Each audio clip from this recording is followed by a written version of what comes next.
This girl's got a bit, seriously. Oh, it's ability.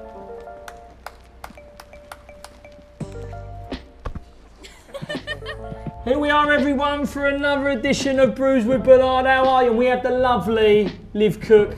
In the flesh. How are you, my love? I'm amazing, how are you? Footballer come freestyler. I want to know how difficult it was for you becoming a footballer to a freestyler. Because where did it start from you being a footballer, first of all? Yeah, I mean, I was a footballer all my life. 2 older brothers. I was always out in the street playing. When you started? I think I was, it's hard remembering what age, but I think I was 10 when I joined my first club. Right. And then... Which was that Preston? Yeah. How did you know that? I don't know, I'm not looking. Oh, you've been studying me. You're not wrong. You've I know a lot more about you than you think, Liv. Really? Good stuff, not the bad stuff. There's no bad stuff. There is quite a bit. Go on, and then you went on from 10-year-old, that sort of age, from Preston, then you cracked on to, I know. Blackburn. But tell the people. Yeah, I went to Blackburn. Yeah. Loved Blackburn. it. Yeah, Blackburn. Blackburn. Blackburn. Yeah. Sorry, I'm still working on the how to speak proper English. Yeah. But I was always into the tricks. I was like that player at training that in the water break I'd be trying to do like around the world. Did that hinder your football though? I wasn't one that I'd be doing 10 step overs or something, but I'd take a player on. But I think everyone thinks freestyler, oh, you're going to be like running around everyone. It's not like that at all. So that changed, and you went into Blackburn. Yeah. When did you all of a sudden drop the football and thought, hold up, there's some legs in being a freestyler? There was never a moment where I said, I want to quit football and be a freestyler. It was like, it gradually happened, like my skills got better. I was loving football. I kept getting a back injury that kept putting me out of football. And whilst I was out injured, I didn't want to just like sit back. I wanted to just practice. So I'd be like in my garden pretty much every day, just because if I couldn't play football, I still wanted to be involved in the game. So I'd be like, that much? Yeah, I did. I was obsessed with football, and I'd just be like trying to juggle it sat down because it was a back injury. So if I sat I juggled the ball, you went to that level? Yeah. And then that's how I got into freestyle. Really, I started with Instagram. I was literally just in my garden doing a few around the world, posting the video, and I started to get a few comments like, oh, that's wicked. So I thought, oh, people like it. And it was more, I posted them more for me. I liked seeing the video of me improving. So like one day doing 1 around the world, the next doing 2. As I got better, the following got bigger. And then eventually companies like, I think my first show was actually at Blackburn Rovers men's half-time. I was bricking It's Jimmy. My legs were like jelly. Really? But I knew I had to do it because I wanted to become the kind of person that could go out there and do that. I knew I just needed to get the first one done. And how was it in your first competition? I was definitely more nervous for my first show than my first competition. Right. I can't even explain to you that first show. I don't even remember what I did. You know when you're that nervous and you do a show and you can't remember? This is going to be a bit of an Elsker interview for me because I want to get on to how you get around, because you're making the show, aren't you? I call it a show. What you're doing, you're entertaining, so you decide what tricks and skills you do, yeah? But that will come later on.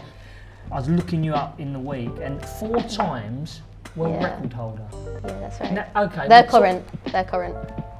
I hold them. Okay. Yeah. So go on, tell me what world records are they? So when you're lying on your back and you're juggling the ball on the soles of your feet. You got that for what maximum amount? Max in a minute. Many? So the record when I was approached to do it, because I was approached for a show, was 136. They told me. I was going to say 100. 136 in a minute. I was like, oh. I can't do that. I'm good. Yeah, but I thought 136. That's a lot. I don't know if I can do that. So I thought, right, I'll train. I got there, and they say to me, no, it's 197 now. I was like, kidding. And I was really ill. I had the flu that day and everything. Of course, I smashed it, Jimmy. Come on. What'd you get? 217. Okay, so you got that. What's the other 3? Around the legs, sat down. Okay, I know. Soul passes. Yes. And what is my 4? I don't know. Oh, I actually don't know. I'd know 4. If I had 4 world records, I'd know every single one of them. Have you forgot? Yeah, I actually don't know. No. I'm not going to carry on to you. Maybe it's only 3. Maybe it was a lie. Oh yeah, do you reckon we should think it's going wrong? No, it is 4, but I genuinely. And how do they? So go competition. I want your competition done. How do they mark you? Smoothness, I would take as one, and probably not smooth. No, but do you get what I mean? Flow, yeah, of course. Flow? Yeah. Well, I was close. Yeah, I'll give you that. Skill, how difficult it is. Yeah, Skill that's difficulty. Yeah. How many is there? How many? 5. So flow, difficulty, Execution. Smoothness. Skill ability. Yeah. Execution on the skill. Not what's the other two? Originality, because you could just copy How people. different it is. Yeah. And then the fifth one, it's not really a should be in category, but it's mainly them four, but then obviously like responding to your opponent. The best battlers, if you did a trick, then I'd respond to that, you know. Like if you did a set, I'd respond by doing, if I could do it better, I'd do it better. Because you always need someone to push you, don't you? Yeah. Is there anyone you look at and go, she's in your league? Is there anyone? Well, there is straight away. I think when there's somebody that comes up and like, you know, a young one, cocky. Like Ronaldo pushes Messi. Yeah. Whatever. Is there That's anyone healthy, that pushes you? Is there any? Do you have any competition there? It's debatable, isn't it? She'll say I'm the best. They know the place. No, but there's obviously a lot of good ones. Like there's Augusta, Kalina. Like Poland are very strong. Go on, what you got? Oh, don't go for them ones! I'll tell you what surprised me. I've been through an injury, but you achieved a lot of this after you broke your ankle. But first of all, you broke your ankle, but you broke it in freestyling. Yeah. How? Yeah. How did that work? Well, like I said, I was obsessed and I wanted to be the best. Like it's just all I wanted. So I was training all day, every day, overtraining obviously. Picked up a stress fracture. But this was like 2 weeks before the World Championships, which I qualified for in Australia. I think this was 2016. I was like, I truly believe my level was like top 5 in the world. So I was like, there is no way this little stupid stress fracture is putting me out of my competition that I've trained years for. So I competed on the stress fracture. I was like icing it, you know, taking paracetamol, and the adrenaline got me through it. But then in the final of that competition, I did a certain move and too much pressure just went on the bone. And it just... Was it a crack there? Yeah, it was gone. It was gone. I was out for like 5 months. I just knew. In the moment. It was the last round though. The girl was better than me.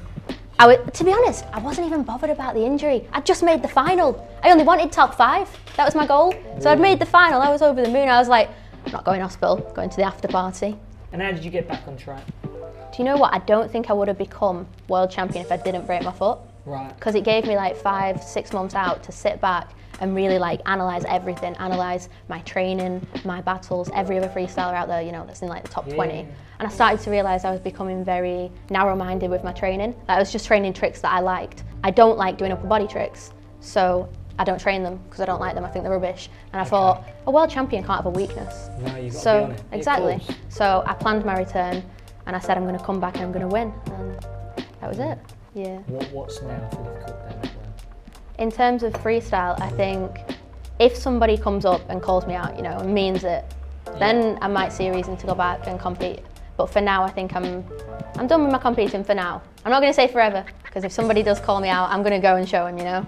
Liv Cooke, you've been absolute, I was going to say gent, lady, and thank you for coming. Thank you for having me. Love you. Thank you.